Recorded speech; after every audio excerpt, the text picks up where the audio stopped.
First point మనం అర్థం చేసుకోవాల్సింది ఏంటంటే, మనసు అనేది మనిషి కానీ మనసు కానీ శూన్యంలోంచి పుట్టరు.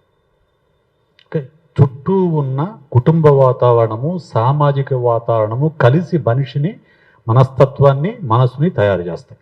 సో నేను చాలా ఒక 25 సంవత్సరాల పాటు జర్నలిస్టుగా పనిచేశాను.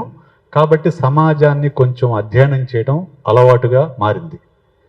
గత 20 ఏళ్లుగా భారతదేశంలో జరుగుతున్న సామాజిక పరిస్థితులు అనేవి ఎలా మారినాయంటే, ఒక పార్టీని, ఒక మతాన్ని ప్రేమించిన వాడే దేశభక్తుడు, విభిన్నమైన అభిప్రాయం ఉన్నవాడు దేశద్రోహి అనే ముద్ర వేసే ఒక భావజాలం అనేది విస్తృతంగా యూత్ మైండ్లోకి ప్రవేశపెట్టారు త్రూ సోషల్ మీడియా. దీన్ని ఎలా కౌంటర్ చేయాలి? వాళ్ళకేమో వ్యవస్థ పెద్దది, మన వాయిస్ చాలా చిన్నది. నేను గత 10 ఏళ్లుగా నా సోషల్ మీడియా హ్యాండిల్లో రెగ్యులర్గా రాస్తూనే ఉన్న దానిపైన అట్ మై పర్సనల్ లెవెల్. కానీ అది ఎంతమందికి చేరుతుంది? అక్కడేమో కొన్ని వందల వేల మెసేజ్లు. అసలు మొన్న ఒక చూశాను, గాంధీ నెహ్రూలు సావర్కర్ కాలి గోటికి కూడా సరిపోరని చెప్పేసి ఒక ఆవిడ వీడియోలు చేస్తుంది. అడిగేవాళ్ళు లేరు, అవి వెళ్తాయి జనాల్లోకి, క్వశ్చన్ చేసేవాళ్ళు లేరు. సో అవి విన్న పిల్లవాడు, అది వింటూ పోయిన పిల్లవాడికి ఏమి ఒపీనియన్ ఏర్పడుతుంది? ఆల్టర్నేటివ్ వాయిస్ వినిపించడం లేదు. సో దానివల్ల అసలు నా వరకైతే నాకు ఈ దేశం బాగుపడుతుందనే ఆలోచన ఏ క్వశ్చన్ లేదు, అస్సలు ఎక్కడ కొంచెం మాత్రం కూడా నాకు అసలు లేదు. కానీ జన్జీ ఉద్యమం చూసిన తర్వాత కొంచెం ఆశ వచ్చింది.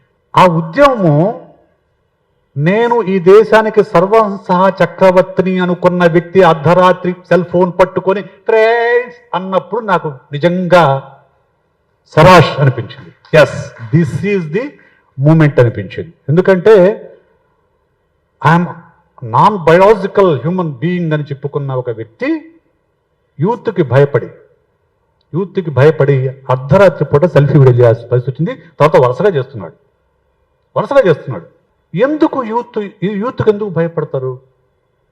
ఎందుకు భయపడాలి? ఎందుకు భయపడతారు? యూత్ మాత్రం ఉద్యమాలు ఎందుకు చేస్తారంటే, యూత్లో ఆ వయస్సులో టీనేజ్లో ఉండేంత ఉడుకు, ఉద్రేకము, హార్మోనల్ ప్రభావం కానీ ఇంకొకటి ఆ రెబలియస్ నేచర్ అనేవ్వండి మా వయసు వాళ్ళకు ఉండదు.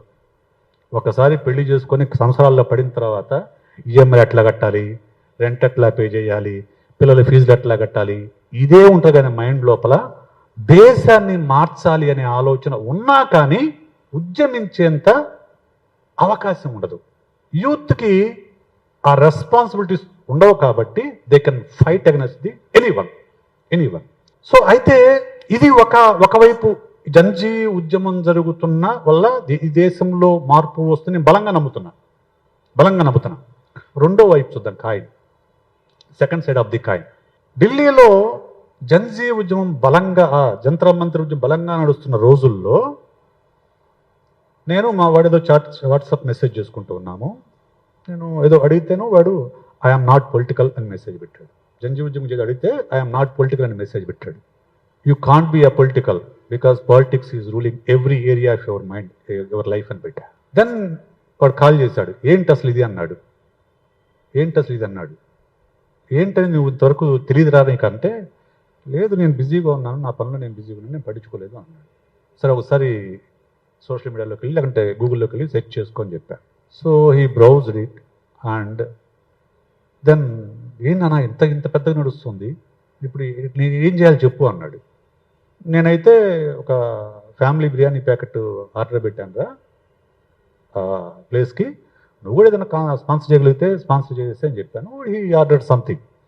అలాగని నా కొడుకు ఏమైనా చెడ్డోడా కాదు. ఎక్కడ ఎవరికి ఆన్లైన్లో హెల్త్ బాగాలేదని వచ్చినా కానీ వాడు ఒక 1000 రూపాయలు 2000 పంపించడంతో పాటు ఫ్రెండ్స్ అందరికీ ఫార్వర్డ్ చేసి డబ్బులు పంపించేలా చేస్తాడు. ఇది ఒక రెండో వైపు ఉన్న కాయిన్. ఏంటంటే కొంచెము అబోవ్ మిడిల్ క్లాసు లేకపోతే urban middle class people children చదువుకొని కొంచెం ఎలైట్ ఇన్స్టిట్యూట్ చదువుకున్న పిల్లలకి వాళ్ళ కెరీర్ తప్ప వేరేది పట్టట్లా.